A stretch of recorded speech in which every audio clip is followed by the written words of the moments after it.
Then sings my soul, my Savior God, to thee.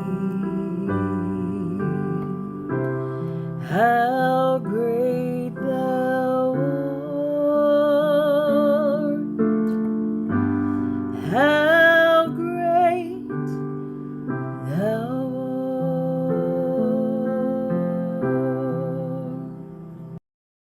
Hello, friends, and thank you for joining us today. I want to talk to us about our legacy today. What kind of example are we leaving for others? What kind of example are we being for others? If we'll go to Mark 8:36 and 37, it says, "For what does it profit a man to gain the whole world and forfeit his life? For what can a man give in return for his life?" We have to live a Christ-like life once we get saved. Um, we have to be separate from the world. We are called to be a separate people. When we get saved, we should no longer fit in with the world. If we remember back in Deuteronomy chapter 6, when Moses brought the 10 Commandments, he instructed the children of Israel to write them on their heart. Why? Because they needed to live by those on a daily basis. Salvation is not something that we can just trot out on Sunday morning and take it to church with us on Sunday morning, and then after we get through at church, we just put it back up and we're through with it until the next Sunday. That's not how salvation works. We have to be willing to sacrifice our flesh to live more Christ-like. That means getting us out of the way so that God can increase in our lives. We've talked about that several times, John 3, and to get us out of the way and so that God can increase. As far as our children go, I was saved when I was young, and then I backslid, and I lived years outside of the church before I got saved again. And I did not raise my children in church. That is one of my biggest regrets. Now, not to say that they never went to church, because I did go on occasion, but they also went to church with my parents. But you see, the issue is it wasn't my parents' responsibility to raise my children in church. It was mine. I look back on that now and I think, oh, well, I wish I could do things different, but you can't go back and change the past. All we can do is try to do better from now forward. So I have tried since I have got saved to let my life be an example of how the Lord can change you and help you to my children and to my grandchildren. And I remember the first time that one of my children called me and said, "Mama, I need help. I need you to pray for me." And it just did this old mama's heart good, because I can remember calling my mama and daddy and calling my grandma and them, and I was not in church, but I knew when I got in a mess to call somebody that I knew could get a hold of God for me. And I would call them and be like, "Oh, I got this and this going on. Can y'all please pray?" I wasn't interested at the time in surrendering my life to God, but I knew where the power was. I knew that if my mama and daddy and my grandma and them, my family prayed for me, that even though I wasn't saved, maybe the Lord would still help me because of the lives that they lived, the examples that they were to me. Now, I am striving my best since I've got saved, to be that kind of example to my children, to my grandchildren, and to others around me, because I want, when people look at me, I don't want them to see me. I want them to see the Lord through me. I want people who used to know me to go, have you seen how much the Lord has changed Diana? Have you seen the difference in her life since she found God? I want to be an example. I used to be an example of what not to do. Now I want to be an example of how God can change you and fix your mess and bring you up out of the muck and mire into His will for your life, if we're willing to be obedient and to put ourselves in His hands. I jotted down a few thoughts about how will we be remembered. Will it be for towing the mark or for living as near to the edge as possible? For fully striving to be Christ-like, or for only keeping the faith at our convenience? Is our salvation a daily walk with God, or something we shake the dust off of on Sunday morning to take to church? Do we stand up for what's right, or do we just go along with the crowd? Is our prayer life strong because we talk to God daily, or do we just pray when we're in trouble? Do we take our Christian values with us on vacation, or do we leave them at home so we can act any kind of which way when we're gone? Are we striving to live our lives by the Bible, or are we trying to see how much we can get by with? Do we have a testimony of salvation that shows up in our lives, or are we hiding it from the world? Are we the balm of Gilead, or are we a fly in the ointment? Do we love the Lord with our mind, body, and soul, or are we only giving Him lip service? Something to think about. Are we truly surrendering ourselves to the Lord and living in obedience so that we might be examples, so that when our time comes and the preacher stands over us, what will they say? I have been to lots of funerals, and I like going to a funeral where the person you knew without a shadow of a doubt was saved, because the preacher can assure, because of the life that this person lived, that they had a relationship with God. And then you can look out at family and friends, children, grandchildren, and you can see how there is a ripple effect from this person's life and walk with God, how it has affected their whole family.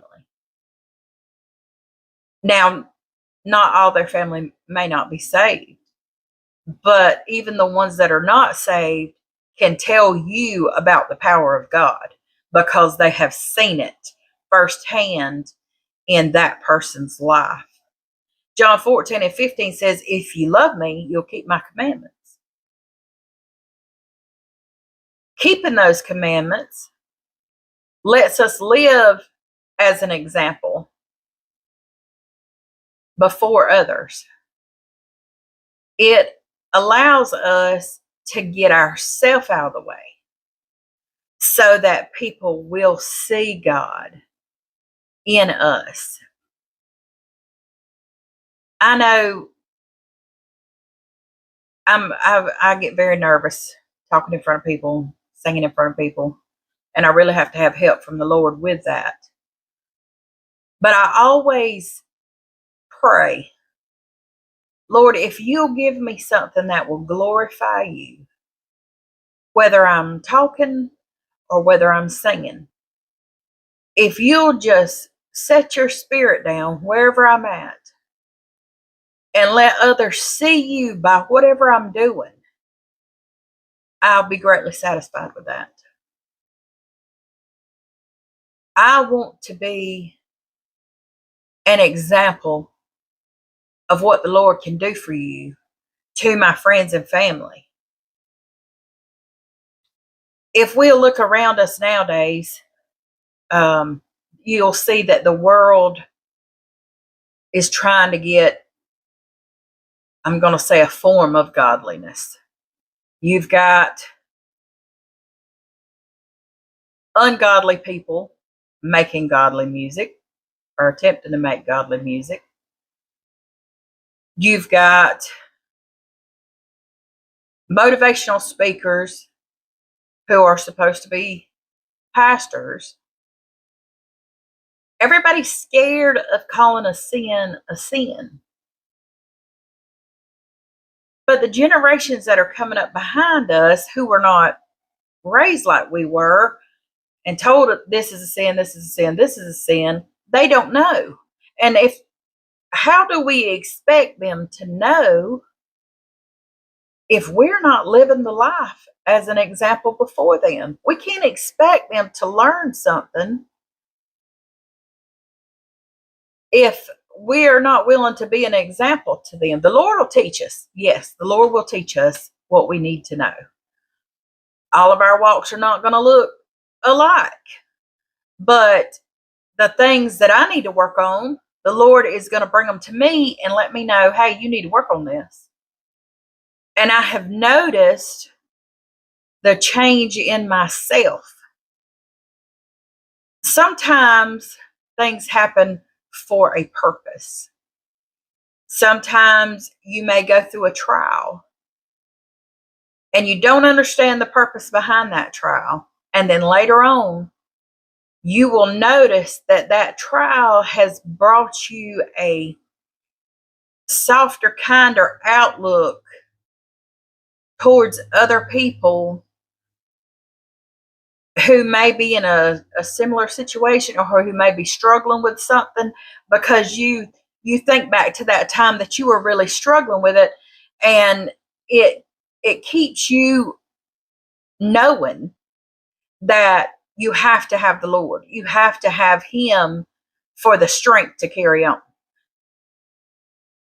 If my children didn't see, they saw me pray when I was young, but it wasn't like I couldn't get a hold of God.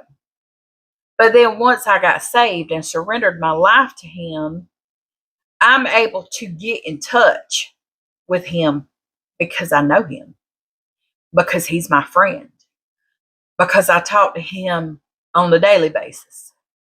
My phone may not ring from nobody else for the whole day.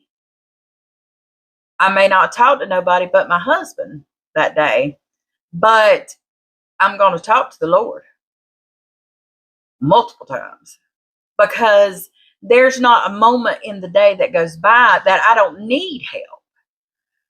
And so, like, sometimes people get on your heart, and a lot of times I'll text somebody and be like, hey, you was on my heart, and I just want to let you know I was praying for you. And they may have a situation going on that you don't know anything about, but the Lord has impressed on you to pray for them, because maybe somehow in that prayer, the Lord He'll answer and He will lift them up. Sometimes it's just encouraging to know that you're on somebody's mind and they're praying for you. I know there's been times that I've been going through stuff and somebody would just text me out of the blue and be like, I was just thinking about you and praying for you. Just wanted you to know I loved you. And it just changed my whole perspective on that day. And I think that's something. Kindness is something that I would like to be remembered for. When my time comes to go, I would like for people to think fondly of me, that I was a kind Christian woman. I want to live a godly example. I'm not perfect by no means. By no means am I perfect. But I'm striving to live a more Christ-like life. I want to do better. I want to be a better example. I want the Lord to work and move in my life. So I'm willing to do whatever I need to do, even if it's not always comfortable. I'm willing to do whatever He asks me to do so that I can have that closer relationship with Him. And I want to be able to help somebody else. I want to be able to pray for you and the Lord answer our prayer. I want to have that kind of relationship with God where when I talk to Him, it's not something strange. It's not something that doesn't happen often.